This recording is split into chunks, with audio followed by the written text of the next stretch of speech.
ciidamada Israa'iil ayaa isaga cararay agagaarka masjidka barakaysan ee Al-Aqsa taasoo ay cadaadis iyo duulaan ku soo qaadeen waxaase jawigu isbedelay kadib markii ay Xamaas soo fasaxday kumanaan gantaal ah oo argagax iyo cabsi xambaarsanaa arrintaas oo sidoo kale iyana meesha ka saartay kulankii ay ku ballansanaayeen baarlamaanka Israa'iil ee Knessetka waxayna ahayd cadayn adag oo muujinaysa fashilka hareeyay nidaamka difaaca cirka Israa'iil ee loo yaqaano Iron Dome System ee ay muddo badan ugu suuq geynayeen caalamka in nidaamkan yahay mid ka mid ah tiknoolajiyada military ee ugu guulaha badan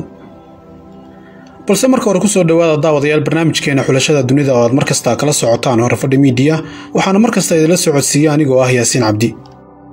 arinta kale ee la yaabka lahayd ayaa ahayd in dawladda Mareykanka oo lagu tiriyo wadamada ugu awoodda badan adduunka dhanka nidaamyada difaaca cirka uu dhawaan qalabkan Iron Dome-ka uu ka soo dhoofsaday Israa'iil iyadoo la sheegay in uu adeegsan doono inuu ku ilaaliyo wadamada Khaliijka laakiin gantaalaha Xamaas iyo jihadiyiinta Falastiin ee gudaha u galay Israa'iil ayaa durbadiiba sumcad dilay nidaamka Iron Dome-ka uu ku lahaa suuqa militariga adduunka gantaalada Xamaas iyo ciidamada kale ee iska caabinta reer Falastiin ayaa bariyihii dambe bartilmaameedsaday goobo aad uga durugsan magaalada Qasa oo aysan hore u dhaafi jirin waxayna gaadheen oo duqeeyeen goobo ka fog Tel Aviv halka sidoo kale ay xidheen garoonkooda waxayna wararku tilmaamayaan in goobaha xasaasiga ah ee gantaalada kooxaha Falastiiniyiintu bartilmaameedsadeen ay degan yihiin qiyaastii ilaa 4 milyan oo Yuhuuda oo weeraradani ay curyaamiyeen noloshooda halka in badan oo kamid ah dadkaasi ay ku khasabtay inay hoy ka dhigtaan goobo ku yaala dhulka hoostiisa si ay badbaadaan gantaalaha reer Falastiin kadib markii uu gaashaanka Israa'iil ee gantaalaha difaaca cirku ay u xilin waayeen nidaamka difaaca cirka Israa'iil ee Iron Dome-ka waxa soo saaristiisa iska kaashaday labada shirkadood ee la kala yiraahdo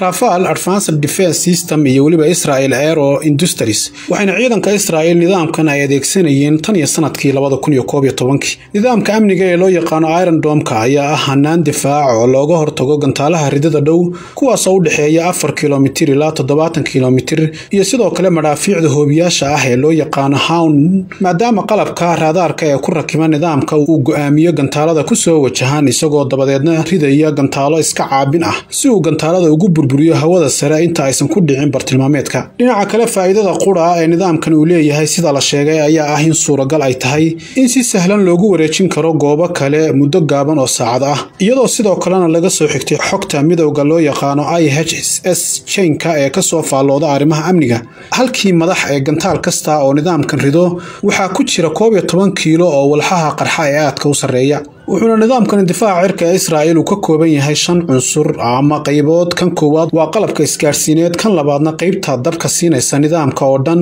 kan saddexaadna waa raadaarada xakameynaya dabka kan afraadna waa taliska iyo xaruntiisa laga hago tan shanaadna waa gaadhiga laga rido gantaalka iska caabinta waxayna gawaadhidani mararka qaarkood noqdaan ugu yaraan 3 gaadhi oo hal goob wada yaala oo mid kasta laga ridi karo ilaa 20 gantaal inkastoo Israa'iil ay sheegtay inay qabatay oo iska caabisay dhowr gantaal haddana waxa cad oo la hubaa inay ku fashilantay inay ka hortagto badankooda waxaana cadayn u ah kadib markii Tel Aviv ay ku dhawaaqday hakinta duulimaadyada rayidka ah ee garoonkeeda kadib markii gudaha iyo waliba bartamaha Israa'iil ay la kulmeen weerar gantaal ah oo uga yimid Qasa tan iyo markii Xamaas iyo jihadiyiinta Islaamiga ah ee Falastiin ay ku dhawaaqeen falcelinta iyo waliba dagaal ka dhan ah Israa'iil maalnimadii Isniintii kadib xadgudubyadii joogtada ahayd ee gumeystuhu uu ka geystay masjidka barakaysan ee Al-Aqsa waxa talaabadan xigtay weeraro tiro badan oo gantaal ah oo ku dhacay deegaanada Israa'iil ay xoog ku haysato ee u dhow marinka Qasa gaar ahaan magaalooyinka Ashqalon iyo waliba Asdod laakiin waxa xusid mudan in weerarkii gantaalaha lala beegsaday Qudus uu yahay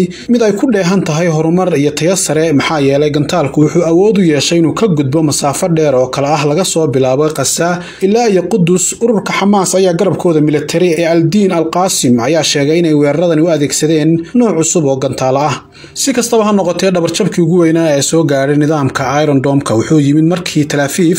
la duqeeyay oo aan horey loo arag kadib markii Xamaas ay sida roobka gantaala ugu harqisay in ka badan 3,000 oo gantaal ayna shaashadaha caalamku soo bandhigeen muuqaaladooda muujinaya iyagoo dab ka holcinaya wadooyinka dhaadheer ee Tel Aviv oo qiyaastii 70 kiiloomitir masaafo aad uga fog Qasa marka lagu daro duqeymihii lagu riday magaalada Ra'anaan oo qiyaastii 77 kiiloomitir iyana ka fog Qasa iyo waliba bartilmaameedyada Xamaas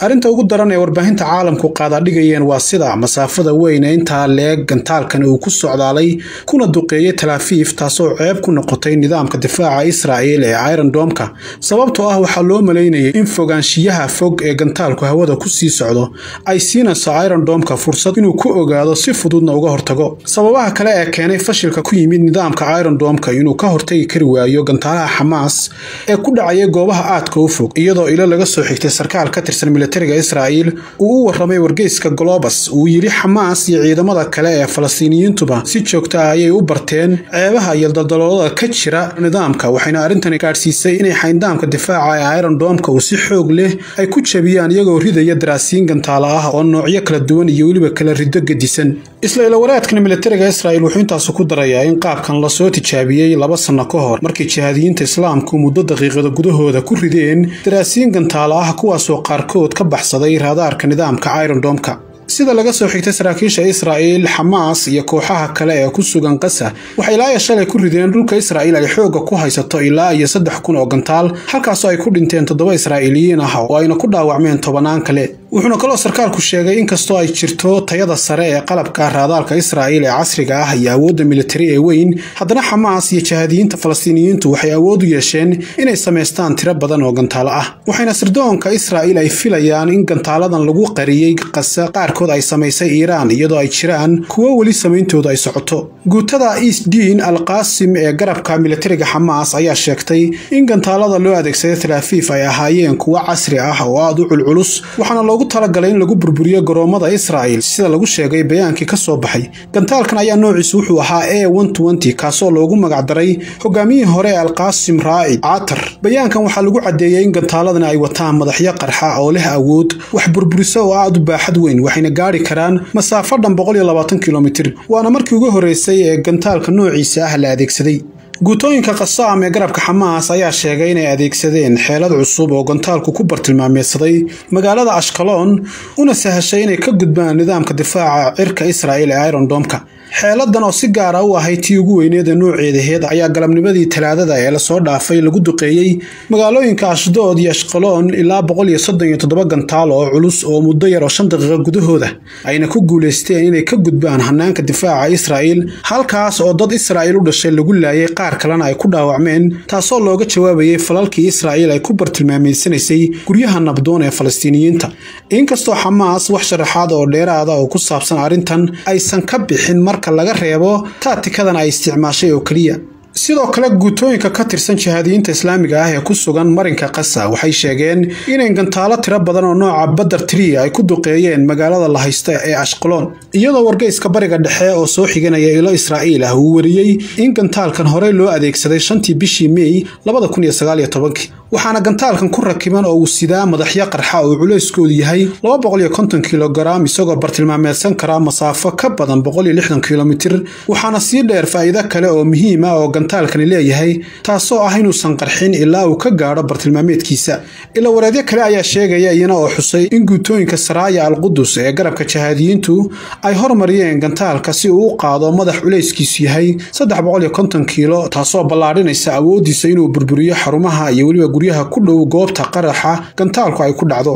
fashilka nidaamka Iron Dome-ka oo ku guuldareystay inuu 100% ilaaliyo hawada Israa'iil maahan kii ugu horeeyay ee noociisa ah ee intii lagu jiray hawlgalkii bishii Luulyo ee 2014 wuxuu nidaamku isu bedelay warqad kadib markii uu ka hortagi kari waayay gantaalihii Hamas taasoo saraakiisha iyo waliba injineerada Israa'iil markii dambe ay ka marakaceen sida injineerka gantaalaha Israa'iil Mordechai Shefer uu ku tilmaamay nidaamka Iron Dome-ku inuu gabi ahaanba uu been yahay waxaana fashil u muuqday gantaalihii Israa'iil suuqgeyntiisa adduunka laakiin guuldaradii uu kala kulmay gantaalaha Hamas iyo xoogaga kale ee Falastiiniyiinta ayaa shak weyn gelinaysa waxtarka nidaamkan ee dalalka Khaliijka iyo waliba macaamiisha kale ee adduunka